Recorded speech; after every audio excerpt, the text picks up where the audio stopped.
Setelah habis berbuah, nampak jarum-jarum nanti kasihkan terus apa tadi ZA. Nah, ZA kan dengan TSP. Satu dari satu itu. Satu dari satu. Kemudian pada saat buah banyak, kan, karena ada buah banyak nanti. Jangan sehabis apa bang katanya. Jangan sehabis buah kopi baru kasih pupuk. Tapi selagi banyak buahnya itu masak, itu kasih biar lengkap nutrisinya. Biar lengkap nutrisinya supaya dia jangan trek dia bilang. Betul. Nah, kemudian setelah itu nanti setelah habis berbuah baru dimasukkan KCL tadi. Oh, berarti KCL terakhir bang? KCL terakhir. Pertama tadi ZA sama TSP. Sama TSP. Selagi banyak buah kan, habis itu KCL tadi kasih. Jadi takaran masing-masingnya bang? Takaran masing-masing, dia takarannya masing-masing 2 on. 2 on. Satu gelas lah, satu gelas ya. Satu gelas. Jadi saya hitung itu berarti sekitar 5 batang per kilo. 5 batang per kilo. Nah, kan satu gelas. Jadi pola yang diberikan sama mereka tuh, kalau kita kan mungkin pada saat apa namanya nih? Penaburan pupukan itu kan di ujung kanopi atau pucuknya kopi kan gitu kita korek dalam keliling pemupukan. Jadi itu boleh juga Bang. Sementara pemupukan saya sarankan kalau bisa 3 dia. 3 kayak Mercy dah bilang. Maksudnya dari ini sejengkal itu kita tuang kemari gitu. Dari batang itu kan ada batang, jangan keliling dah bilang. Tapi dari sini jangan sampai ke pangkalnya. 1 jengkal dari batang. Itu tabur begini bang katanya. Tabur kemari, nanti sini pun tabur kemari, ini tabur kemari. Kenapa? Karena kan kalau kita kasih di ujung pucuk akar tadi, ini kan akar yang ada di ujung ini cuma bang katanya. Sementara ini dia kan pingin juga katanya. Pingin dia pingin. Jadi dia dengan adanya kita kasih ini dari ini kemari, ini kemari. Logikanya gitu bang katanya. Ini menurut saya. Tapi di gini pun nggak apa-apa ada bang. Tapi kalau saran saya seperti ini, karena saya seperti ini yang saya kasih dia bilang. Jadi dalam logika saya masuk. Karena akar serabut itu kan tinggi di atas. Jadi waktu kita putusin pun bang katanya, kan ini cuma makan bang katanya.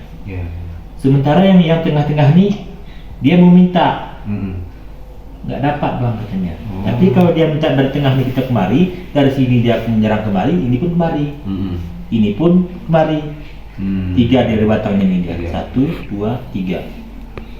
Ya cukup dengan 2 on tadi. Ini sedikit aja bang, nggak usah banyak deh. Jadi kalau kita lakuin pemiringan bang, sama atau pemiringan? Pemiringan itu apapun itu akar-akar serabut diambil bang? Perlu ya. Kalau bisa jangan ada pegege. Bibit-bibit kecil itu jangan ada. Karena itulah yang merebut unsur hara. Jadi kalau bisa mangkas itu, kalau bisa kita mangkas dia bilang kan, kita mangkas. Setelah kita pangkas semua, usahakan 1 jengkal dari batang ini bersih semua. Bersihkan ini, nggak usah peduli dulu. Walaupun ada pegege atau sampah-sampah kopi, ini wajib bersih. Kenapa wajib ini bersih? Supaya sinar matahari langsung masuk kemari. Karena tumbuh bakteri itulah dari lehernya batang kopi dari tanah tadi. Itu naik ke atas banget. Naik ke atas sehingga ini timbul penyakit. Nah, maka ini harus bersihkan. Itu aja bang, jaga terus sampai kalau bisa pertahankan. Gak usah harus semua, yang penting itunya dari batangnya itu. Nah, itu yang saya dapatkan Beri. Jadi masuk dalam hati saya masuk logika. Itu dari orang langsung yang membuktikan bang? Iya. Nggak ada dari kedari? Ada. Karena kebanyakan orang dari kedari, tapi nggak tahu entah gimana. Nggak, memang dia praktek situ terus. Langsung terus. Siapa namanya bang? Apa namanya itu Ruhama namanya. Ruhama. Nah. Orang Bebesen. Bebesen. Ya, orang Bebesen ya. Kemudian ada juga kawan saya Ramlan.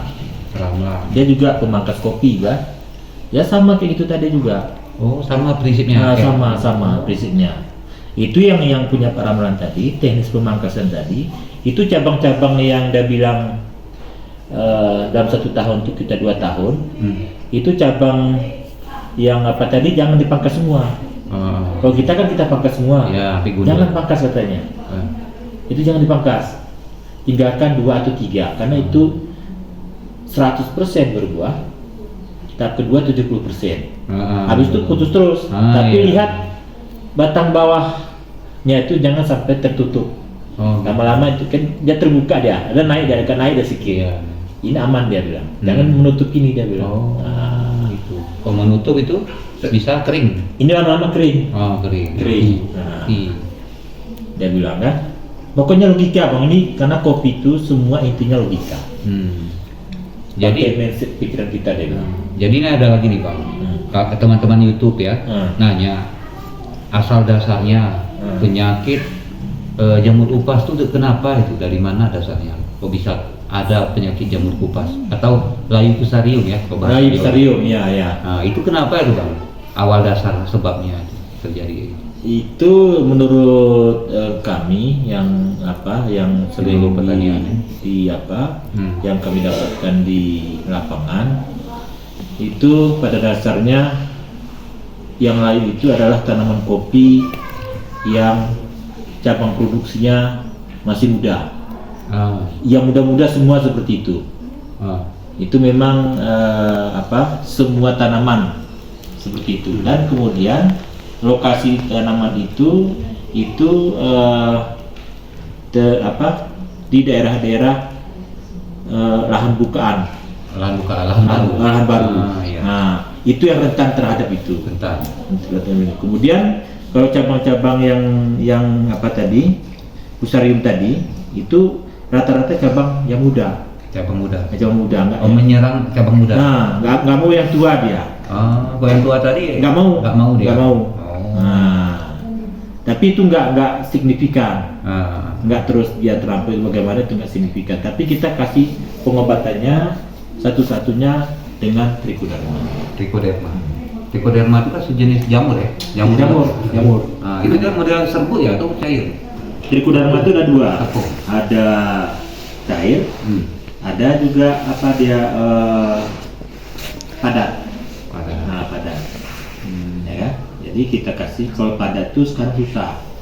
Ada kita buat di Banda Aceh di lab itu 1 kilo Trichoderma campur dengan 50 karung 50 pupuk organik biasa, dicampurkan dalam 1 kilo campur dengan 50 kilo untuk inangnya yang 1 kilo Trichoderma menjadi 60 kilo. Jadi kan 51 kilo itu yang kita tabur ke tanaman kopi tadi. Itu dasarnya itu sebenarnya pertama dia waktu pembukaan lahan itu ada namanya, kalau dulu namanya bahasa kami ada namanya batang ramung. Ramung itu rentan kali itu terhadap serangan jamur akar. Berarti dia pembawa jamur. Kalau ada itu rentan kali itu. Satu. Kemudian yang paling rentan dulu pernah kita tanam namanya ubi kayu. Nah, itu satu juga penyakit. Kemudian karena hutan ini udah lama-lama itu dulu kan kayu. Jadi kayu itu lama-lama pembusukan. Itu yang menimbulkan jamur. Sehingga dia lama-lama kenapa kopi itu lahan kopi kita tuh terserang oleh jamur akar. Itu salah satu penyebabnya. Maka kita harus berikan Trichoderma. Nah, dosisnya apa? Per batang? Dia per batang. Sebenarnya dia per batang itu sekitar 3 on. Trichoderma. Yang kedua bang, kalau katanya lam turu pun iya katanya membawa. Ya, lam turu itu sebenarnya enggak, karena lam turu itu salah teknis dia. Sebenarnya kan sekarang ini penyebab jamur akar itu kalau udah mati kopi, pasti lam turu itu digasi, gasi dia. Ya kan seharusnya dia kalau memang mau digasi, kalau kita matikan terus ke bawah, sampai ke bawah, ya kan. Kemudian lalu kita berikan solar dengan ragi, buah ragi dicampur, kan campur solar atau sekarang sudah ada starlon dengan solar, campurkan, tuangkan ke situ, tunggu sebentar, nanti tanamkan itu supaya jangan timbul jamur. Biar nggak sempat berkembang. Karena kan ada di sampingnya tuh jamur apa namanya tuh, ada yang coklat, ada yang kuning. Nah itu yang membawa penyakit ke tanah. Lain dari itu bang, tadi kan udah bang lam turu, habis itu ramung ya. Nah itu kayu-kayu alpukat. Alpukat yang nomor 1. Oh gitu yang paling penyebab. Nah itu alpukat inilah inangnya. Jadi kalau ada alpukat ini sudah mati di sini, kita tebang ini, kalau tidak kita tutup ini rapat dengan tanah, ini nanti satu batang kopi ini kena separuh. 4 berat, ini dari 4 ini nanti kena terus 8. Iya. Terus dia menjalan. 8 kena 16. Iya. 16 32. Terus menyebar. Di kebunku ada itu, gara-gara pokak tuh kena kopi-kopi. Semua itu kena. Itu jelas kena. Itu salah satunya kita korek tadi, tuangkan air ragi tadi sama solar tadi, supaya cepat busuk terus dia. Jadi sebagian bangga, ada teman kita bilang yang kopi udah terkena jamur upah, bongkar katanya, sampai akar-akarnya, bakar sama sampah-sampah katanya, apa efektif itu kan? Nggak efektif. Kalau itu kan bagaimana kita itu kayu kan, nah paling ada kita kasih isolasi. Isolasi misalnya bagaimana kita kasih isolasi, kita isolasi semua sekitar 20 cm, lalu kita tabur trichoderma peeling. Nah itu efektif ya. Jadi kalau itu tadi kita korek, itu nggak memungkinkan. Tapi kalau kita kasih trichoderma di atasnya boleh. Dikubur lagi bang, itu. Nggak usah. Tapi kalau misalnya masih ada tunggul-tanggulnya tadi, kita korek. Setelah kita korek, kita cari solar tadi dengan ragi tadi, tuangkan aja biar cepat busuk. Itu jamur mati juga bang? Mati juga. Oh solar sama itu. Nah, biar cepat mati dia. Itu kan panas tuh. Sebarang tadi. Berarti bang selain trichoderma ada ke lain bang? Misalnya selain trichoderma nggak ada. Entah mungkin asam amino Ada. Bisa asam amino membunuh Kali kami K2. Tapi yang kami tahu cuma trichoderma tadi satu-satunya. Satu lagi Jakaba Ya. Nah, sebenarnya kita nggak perlu mencoba kan. Yang kami tahu cuma untuk pembasmi jamur akar satu-satunya selain tadi kasih solar, cabut, kemudian dikorek, biarkan selama 6 bulan. Batang-batang dan akar-akarnya kembalikan ke situ, dibakar. Kemudian bekas kaki kita semua jangan sampai terbawa ke daerah lain, itu harus bersih semua, disterilkan semua. Karena tanahnya itu membawa virus. Harus bersih semua, taruh itu semua. Biarkan selama 6 bulan. Cuman kalau pakai itu karena dulu tidak ada trichoderma, ya harus seperti itu pengendaliannya. Cara zaman. Karena sekarang kita ada trichoderma, ya kan? Ya kita kendalikan dengan itu tadi. Pakai isolasi. Terus ada yang bilang lagi karena penyebab apa? Pohon jeruk katanya. Pohon jeruk enggak. Enggak. Pohon jeruk ini sebenarnya dia itu sebabnya banyak mati. Banyak kami dari kawan-kawan menanyakan kenapa cepat mati nggak seperti dulu. Itu akibat herbisida. Efeknya. Karena dia kan akar serabut. Ya. Nah, jadi kalau misalnya kita menanam jeruk, itu kawasan sekitar 1,5 meter, jangan disemprot. Berarti bersihkan manual aja. Padahal berapa lah, cuma 1 batang itu kan. Ya.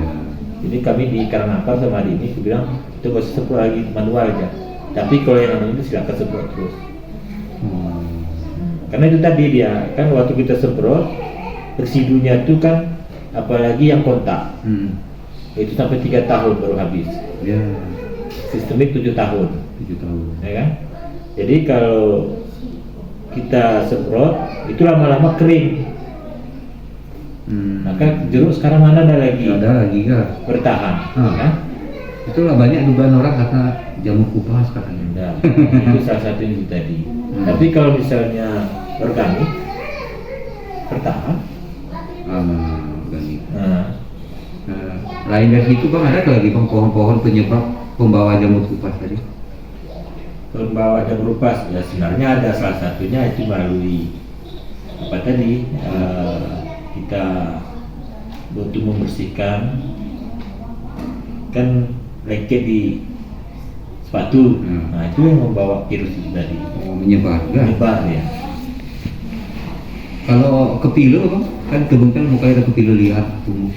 Kalau ubi jalar enggak seberapa. Tapi yang paling ubi kayu tadi. Ubi kayu yang penyebab pertama. Nah, kopi ya, rapat ini. Rapat kopi. Itu yang kami tahu sebenarnya. Ya, jadi kalau kami dengan pertanian itu terbentur itu tadi. Pertama, kami menyuruh petani menanam kopi. Dinas Pertanian menyuruh menanam alpukat, ya kan? Ubi kayu. Nah, jadi dampaknya terhadap penyakit. Artinya kalau memang mau tanam alpukat boleh di kebun, bukan dilarang, silakan. Tapi kalau pada saat dia sudah mati, ini betul-betul ditangani supaya jangan menyebar ke tanaman yang lain. Bukan saya tanam juga di kebun saya, tapi saya betul-betul saya tangani. Itu saya tangani. Bukan harus enggak kami enggak. Tapi kalau ubi kayu itu tidak saya tanam. Memang udah jelas tuh bang, ubi kayu penyebabnya. Ya. Kemudian kalau kita mau membunuh, tapi saya pernah coba ya, tapi kita silakan coba nanti. Mau membunuh bambu, huluh, jadi bunuh huluh ini, karena ini sudah pernah dicoba di Jakarta. Yang ngomong sama saya nih. Jadi cara membunuh bambu itulah dengan ubi tanam. Di kelilingnya itu rapatkan ubi. Rapatkan tuh ubi itu. Kalah apa tuh bambu itu. Nah, tapi dengan syarat ditebang dulu bambunya. Nah, kan sudah kita tebang bambunya nih. Udah gundul tuh. Kan tumbuh lagi itu kan susah matinya. Itu tanam tuh di kelilingnya tuh. Rapatkan terus ubi itu. Itu tak betul tangga, tapi coba nanti kita coba kan gitu. Penelitian. Nah, karena di Pulau Jawa tuh untuk membunuh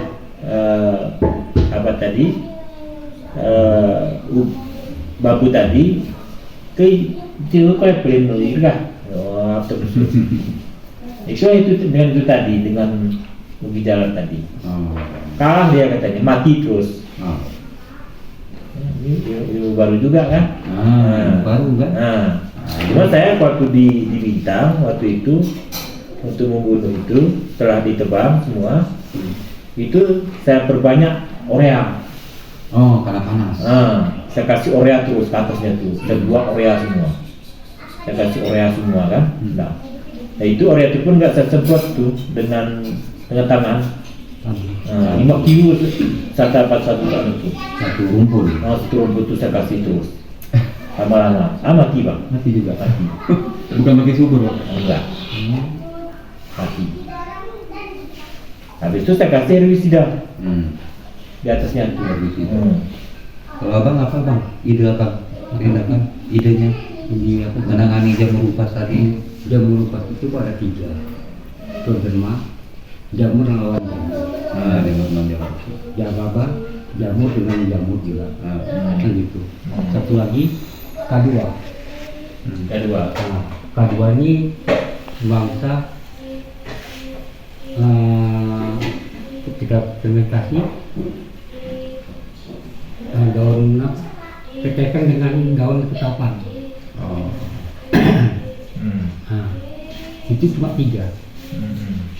Jadi kalau tadi pakai Scleroderma, Scleroderma pun dari organik, Jababa pun organik, ini pun organik. Hah? Kalau Scleroderma tadi itu dari bambu pun bisa dapat. Hah? Dari bambu pun bisa Akar dapat. bambu saya dengar. Akar Akar ya. bambu katanya. Waktu bambu ditebang, nanti kan kalau kita memang itu kan namanya kan Scleroderma kan nasib-nasiban, ya kan? Dia akan timbul nanti warna hijau, jamur warna hijau di apa? Di batang-batang bekas tebangan bambu tadi, itu akan timbul nanti warna hijau. Itu bisa juga dibilang Scleroderma. Oh gitu. Nah, karena kalau di kota-kota besar mencari tanah humus susah, terus yang bisa dipakai tanah perakaran bambu. Nah, karena untuk memancing Scleroderma ini Duduk samping nih. Abang nih suaranya agak kecil gitu. Jadi mari duduk samping. Biar Jadi, jelas. Scleroderma bisa dipancing, pertama dipancing itu di bawah pohon bambu. Pohon bambu. Nah, atau di bawah pisang.